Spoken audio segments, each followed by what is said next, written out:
Please rise and salute the flag. I pledge allegiance to the flag of the United States of America and to the republic for which it stands, one nation, under God, indivisible, with liberty and justice for all.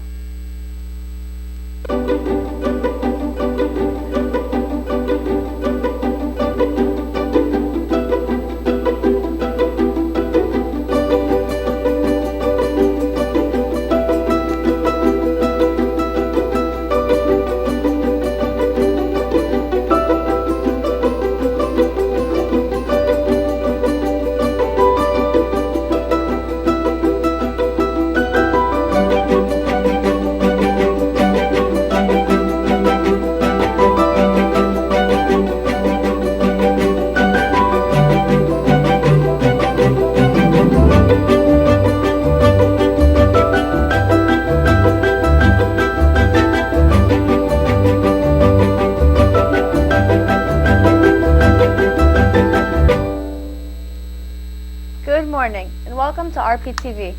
Today is Monday, March 2nd, 2020.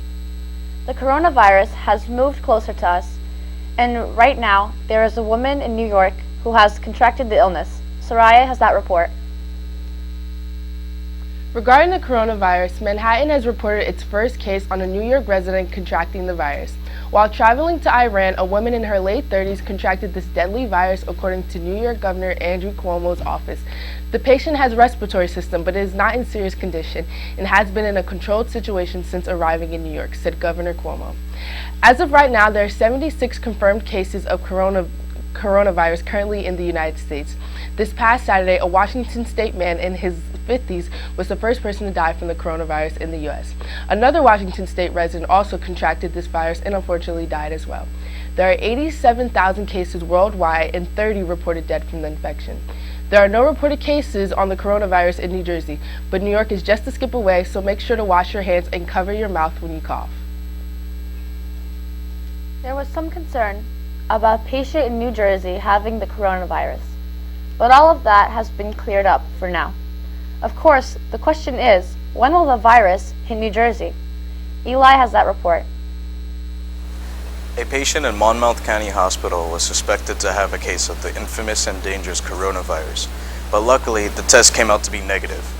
The patient was isolated at Bayshore Medical Center and was being tested by the New Jersey Public Health Environmental Laboratories. Hackensack Meridian Health said that the staff followed protocols when handling the patient. The care team at the hospital followed the protocols established by the U.S. Centers for Disease Control, ensuring that the patient was isolated and treated appropriately, stated by Robert Garrett, the CEO of Hackensack Meridian Health. We are very appreciative of all the efforts of the hospital team members and the medical staff. We extend our best wishes to this patient for a speedy recovery. This announcement officially tells us that there are still no confirmed cases in New Jersey of the virus.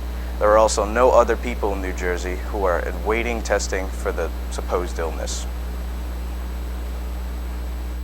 Now it's time for announcements.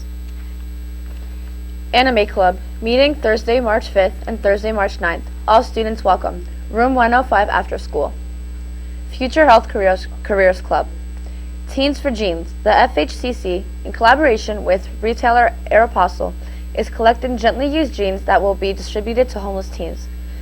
Jeans are the one item most requested by homeless teenagers. Please drop off or send to the nurse's office by Friday, March 27th. Art Club and National Art Honor Society will be meeting Fridays after school in room 102 during the school year. We are working on projects and sometimes exploring new media. Join us. Also, Art Club and NAHS are collecting real or made-up recipes connected to community, culture, or connections. These can be any size, handwritten, decorated, and will be sent to a program associated with the Bezos Family Foundation. For every recipe submitted, $3 will be donated to organizations providing food to undernourished people around the world. Please help. See Ms. Scutro for further information and supplies. The Borough of Roselle Park's annual St. Patrick's Day. The Borough of Roselle Park will hold its annual St. Patrick's Day celebration on Saturday, March 7, 2020, from 3 p.m. to 6 p.m. Starting at 3 p.m., Joe Carasali's Masterpiece Orchestras will perform authentic Irish music. Authentic Irish food will be served during the event, which consists of corned beef and cabbage, boiled potatoes, carrots, Irish soda bread, and rye bread, as well as dessert. Mayor Sig and the Borough Council invite everyone to join in the festivities. King University Regional College Fair Trip, Wednesday, March 11, 2020, from 9:45 to 11:15 a.m. Sophomores and juniors only. Please get permission slip and guidance.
Our final story this morning concerns the origins of Women's History Month, which takes place during the month of March. Soraya has that story. Yesterday marked the beginning of Women's History Month, the month allotted for the celebration of women's contribution in history, culture, and society. It has been observed annually since 1987. This year is a little more special. The 2020 theme is Valiant Women of the Vote, paying homage to the 100th anniversary of the ratification of the 19th Amendment and honoring the brave women who fought to win suffrage right for women, and for the women who continue to fight for voting rights of others. The celebration of Women's History Month came from a weekend-long celebration organized by the Sonoma, California School District in 1978. Presentations and a parade were held, and students participated in a Real Woman essay contest.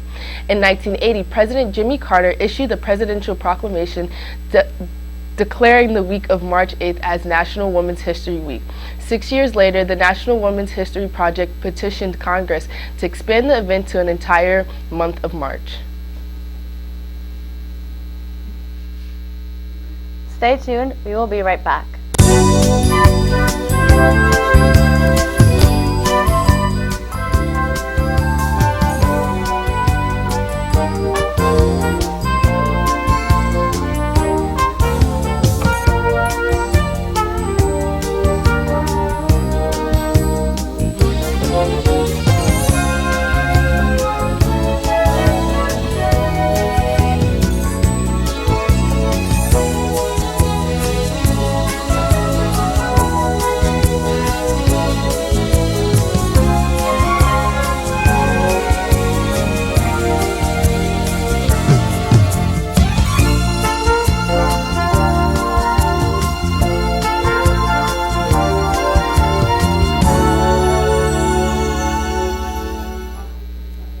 That's it for us today. Thanks for watching RPtv. Have a great day and stay tuned for CNN 10.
another weekend has come and gone, and with it, another U.S. presidential nomination contest.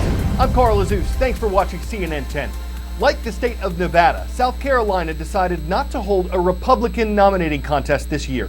All the GOP delegates in those states are expected to be set aside for the incumbent Republican president, Donald Trump. But South Carolina did hold a Democratic primary on Saturday, and former Vice President Joe Biden won his first victory. He got just over 48% of the vote.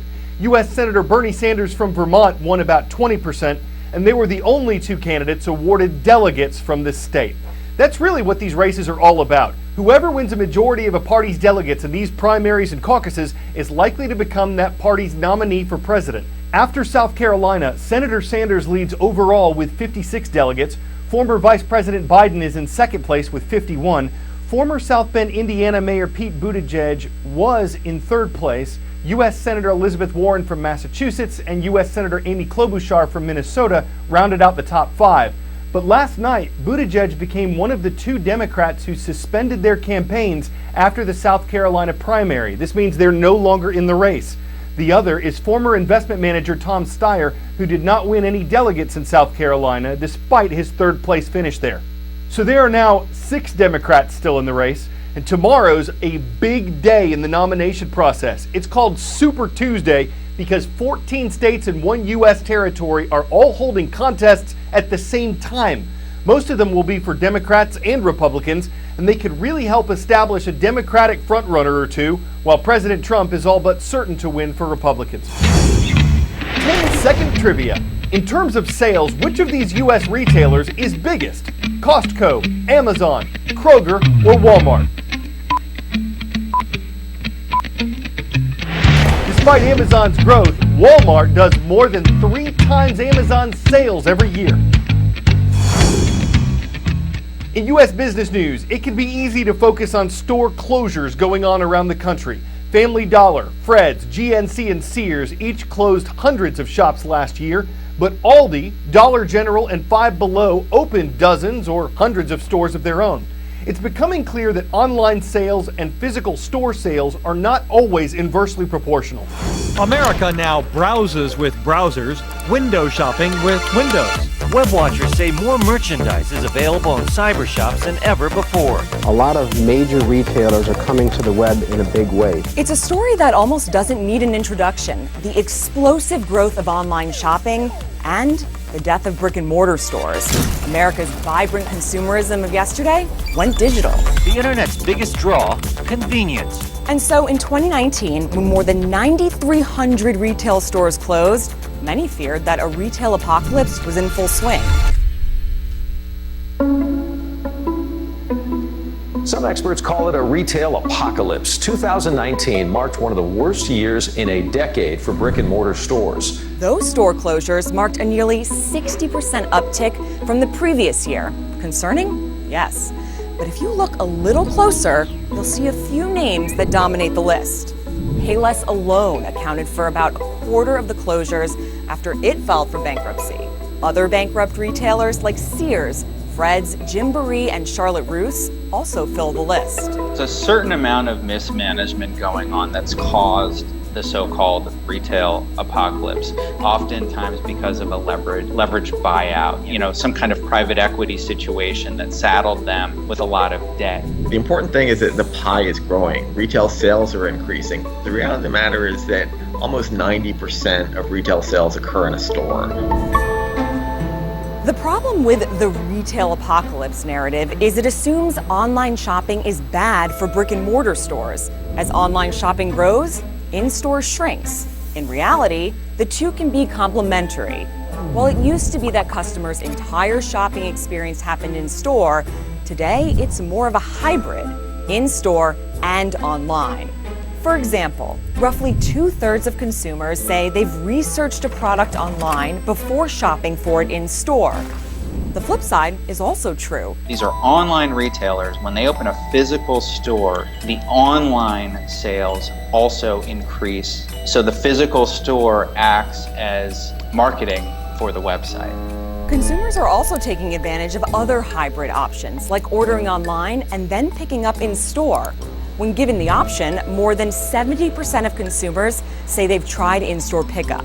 For companies like Target, that type of same-day pickup and delivery alone drove 80% of the company's growth in the third quarter of 2019. It's actually getting difficult to even measure what is an online sale versus what is an in-store sale. I think we're actually going to get to the point where we have to get away from this notion that there are even two separate things.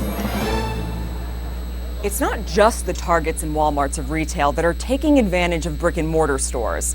Once online-only companies like Warby Parker, Everlane, Casper, Allbirds, Zappos, and even Amazon have seen the advantage of opening physical stores. There are now 1,700 stores that have been opened by these digitally native brands. Many of them said, we're never going to open stores. We just want to sell online. And now they are.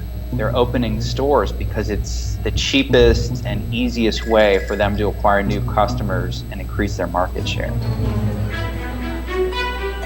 As consumers, we still want to touch and try stuff on in store before buying it. Get an item fast without paying for shipping and expedite returns. Conveniences we can't get online. So we have this idea that everything's shifting online, and to a certain extent it is, but the physical stores are still vastly important. And you're seeing a fundamental change, in the role of the store. It's happening slowly, but the store isn't just about transactions anymore. It's about creating customer engagement and brand building and fulfillment. The store of tomorrow is going to look and feel a lot different than the store of yesterday. So maybe the term apocalypse is getting thrown around a bit too much. A better term? Evolution. As our shopping habits evolve, brick and mortar stores may just be as important as ever.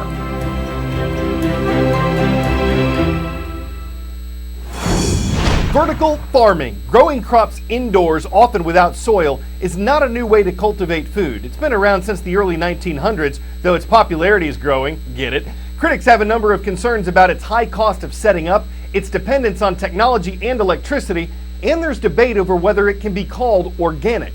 When it works... Square Roots is our urban farming company. Each one of these shipping containers, we have our young farmers farm them, and they'll generate upwards of 3 to 5 acres of the equivalent product you can grow outdoors. We started in Brooklyn, in a tougher part of Brooklyn, in fact Jay-Z's old neighborhood where he grew up. And what we've done is we've put a campus of small farms on a parking lot.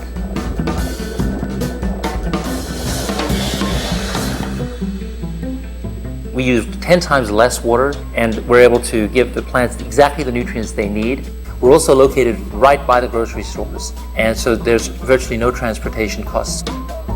At Square Roots, we focus on basil, mint, chives, herbs. It makes a lot of sense for our technology today. And then over time, it'll really be every vegetable you can imagine.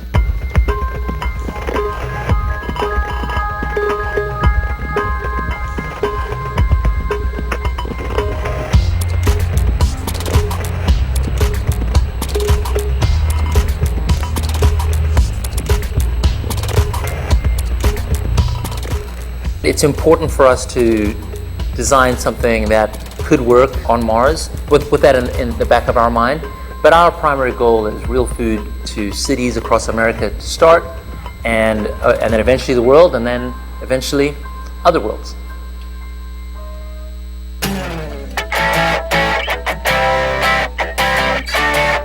On the New Jersey shore in the city of Margate, there's been an elephantine presence since 1881.